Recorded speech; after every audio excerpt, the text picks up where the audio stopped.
আসসালামু আলাইকুম everyone, welcome to Nilu রসগর। কেমন আছেন আপনারা? আশা করি ভালো আছেন। আমিও আল্লাহর রহমতে আপনাদের দোয়ায় ভালো আছি।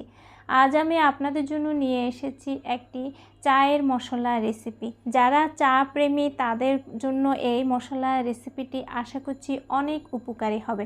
যদি উপকারী হয় তাহলে আমাকে একটা লাইক কমেন্ট শেয়ার করে দিবেন। আপনাদের সুন্দর একটি লাইক এবং কমেন্ট আমাকে আগামী ভিডিও তৈরিতে উৎসাহ যোগায়। একটি শেয়ার আমাকে মানুষের কাছে পৌঁছে দেয়। আর আমার চ্যানেলটিকে সাবস্ক্রাইব করে অল বাটনে ক্লিক করে রাখুন, তাহলে আপনারা আমার আগামী ভিডিওগুলোর নোটিফিকেশন খুব সহজেই পেয়ে যাবেন। চলুন তাহলে এই রেসিপি আমি কিভাবে তৈরি করছি আর আপনাদের কী উপকারে আসবে আপনাদের সাথে শেয়ার করি। এর জন্য নিয়েছি প্রথমে আমি আদাকে শুকিয়ে নিয়েছি। আমি এগুলোকে গ্রাইন্ডারে গ্রাইন্ড করেছি প্রথমে, তারপর রোদে দিয়ে একেবারে শুকিয়ে আমি প্রায় 2 টেবিল স্পুনের মতো নিয়েছি। তারপর নিয়েছি আমি এখানে তুলসী পাতা, সেটাও আমি হাফ কাপ পরিমাণ তুলসী পাতা নিয়ে শুকিয়ে নিয়েছি।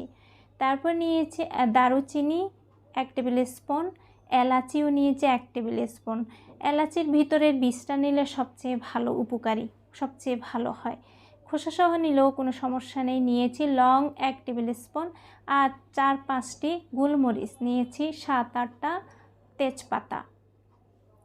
এখন এগুলোকে আমি একটু রোস্ট করব, তাই চুলায় চলে এসেছি। চুলায় কড়াই আগে থেকে বসিয়ে রেখেছি। আমি লো ফ্লেমে চুলাটা জ্বালিয়ে রেখেছি আর কড়াইতে এখন ক্রমান্বয়ে সব মশলাগুলো দিয়ে দিচ্ছি।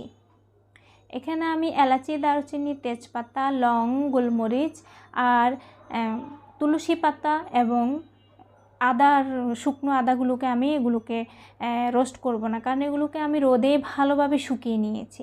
আর এই মশলাগুলোকে আমি 3 মিনিটের মতো লো ফ্লেমে এগুলোকে আমি রোস্ট করব।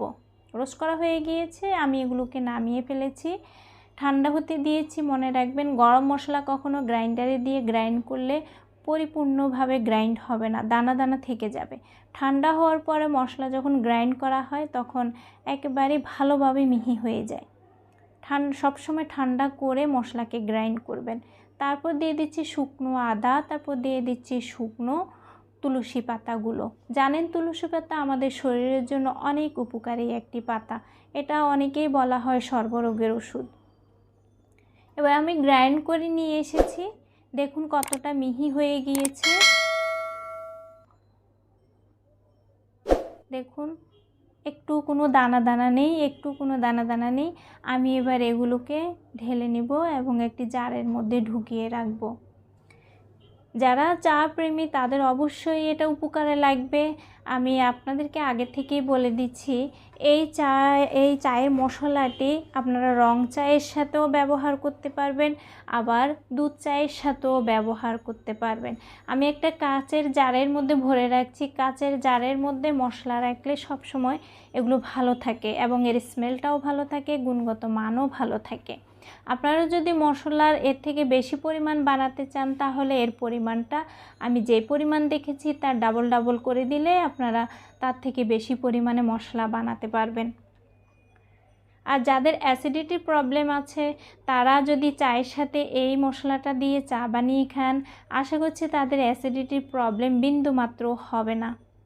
আর রং চায়ের সাথে যদি এই মশলাটা দিয়ে চা বানিয়ে খান তাহলে যাদের ঠান্ডার অ্যালার্জির প্রবলেম আছে, বুকে কফ জমে থাকে, কাশির সমস্যা আছে, অনায়াসে এটি চলে যাবে আশা করছি। বাচ্চাদেরকেও আপনারা এই মশলা দিয়ে রং চা বানিয়ে খাওয়াতে পারেন, যেসব বাচ্চাদের ঠান্ডার সমস্যা।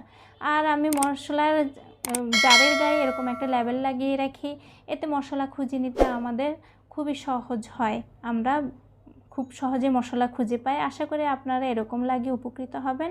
সবাই আমার জন্য দোয়া করবেন। সবাই ভালো থাকবেন। আসসালামু আলাইকুম।